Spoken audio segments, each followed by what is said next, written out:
उल्लू बैठा है अंजामे गुलिस्तां क्या होगा।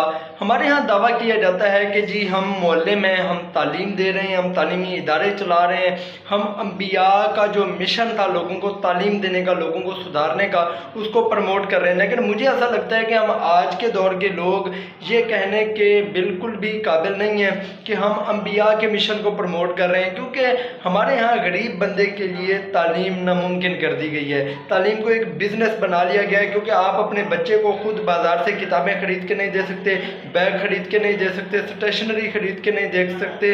आप अपने बच्चे को जो है वो यूनिफॉर्म बाज़ार से नहीं ख़रीद के दे सकते, क्योंकि उसके ऊपर स्कूल का मोनोग्राम नहीं है। और स्कूल का मोनोग्राम नहीं है तो इसका मतलब है वहाँ से स्कूल को कमीशन नहीं जाएगा। वो यूनिफॉर्म जो आपकी 2500 में बन जाएगी वो 5000 में फिर नहीं बनेगी। वो स्टेशनरी जो आपको 2000 में मिल जाएगी फिर वो 10,000 में नहीं मिलेगी। मतलब हम किसी भी ज़ाविये से ये कहने के काबिल नहीं है कि हम अंबिया के मिशन को प्रमोट कर रहे हैं।